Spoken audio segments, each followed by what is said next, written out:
very right and proper. His mother is still alive, I hear. Yes. And his sister? You see, Alyosha, well, that's how it is.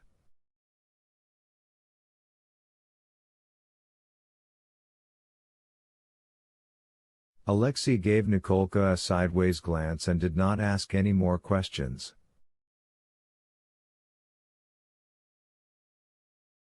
The brothers walked half of the way home without saying a word. Then Alexei broke the silence. Obviously fate, in the person of Petliura, has brought both of us to Maloprovolnaya Street.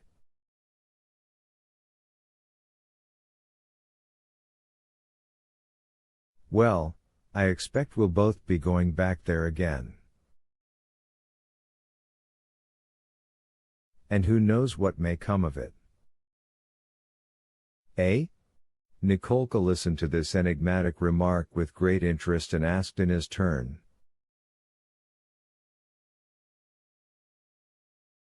Have you been taking some news to somebody on Maloprovolnaya too, Alyosha?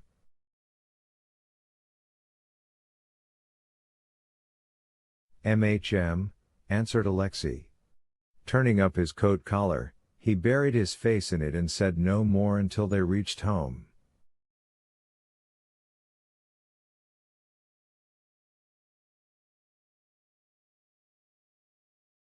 They were all at the Turbans for lunch on that historic day. Myshlayevsky, Karas, and Chervinsky.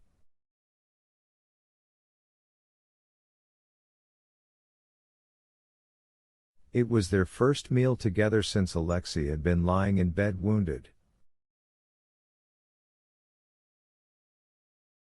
And everything was as before, except for one thing: there were no more brooding, full-blown roses on the table, because the florist's shop no longer existed, its owner having vanished, probably to the same resting place as Madame Anjou.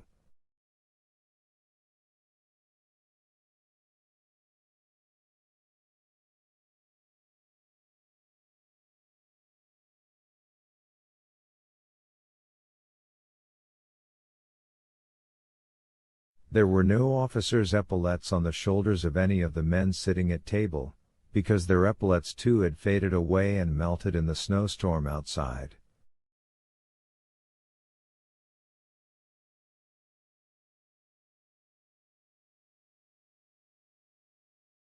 With mouths wide open, they were all listening to Chervinsky, even Anyuta, who had come from the kitchen and was leaning against the door.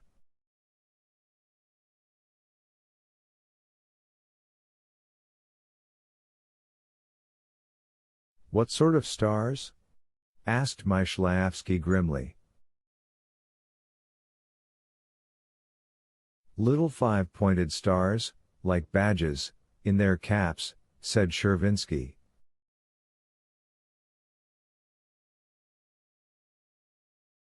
There were hordes of them, they say. In short, they'll be here by midnight. How do you know that it will be exactly at midnight? But Chervinsky had no time to reply, as the doorbell rang and Vasilisa came into the apartment.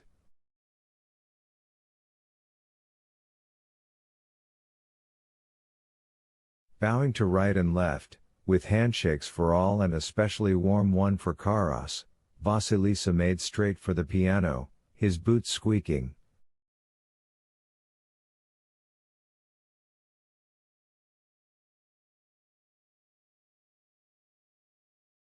Smiling radiantly, Elena offered him her hand and with a jerky little bow Vasilisa kissed it.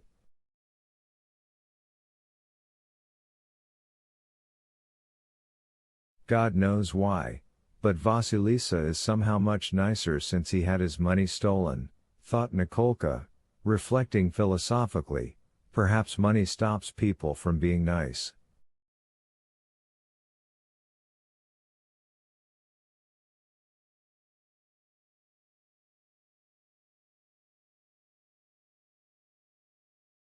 Nobody here has any money, for example, and they're all nice.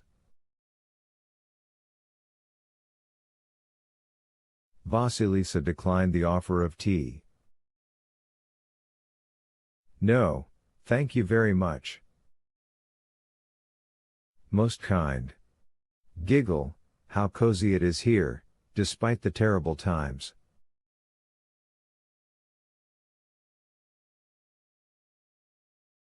Giggle, no, really, thank you very much. Wanda Mikhailovna's sister had arrived from the country, and he had to go right back home.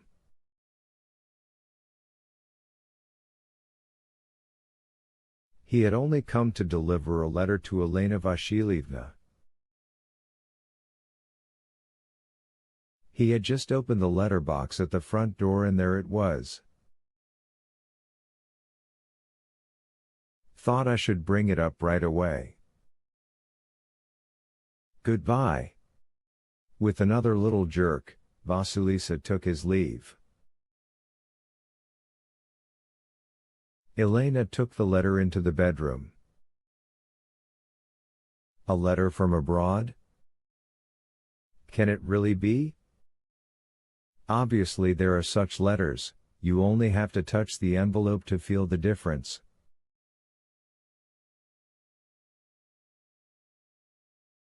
But how did it get here? No mail is being delivered.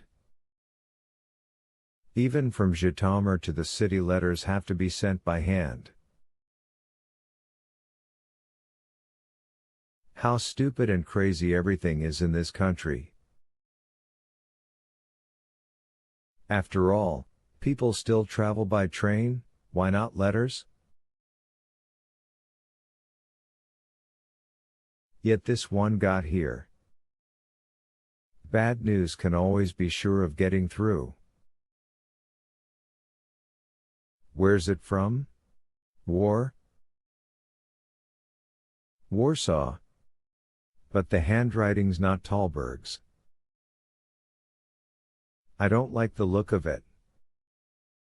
Although the bedroom lamp was shaded, Elena had an unpleasant impression as if someone had ripped off the colored silk shade and the unshaded light had struck her eyes.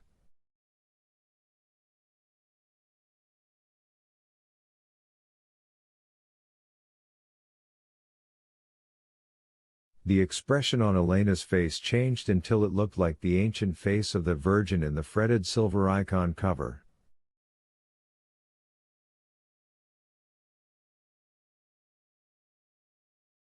Her lips trembled, then her mouth twitched and set into folds of contempt. The sheet of gray decal-edged paper and its torn envelope lay in the pool of light. I have only just heard that you have divorced your husband. The Ostro move saw Sergei at the embassy. He was leaving for Paris with the Hertz family. They say he's going to marry Lydia Hertz. What strange things happen in all this muddle and chaos.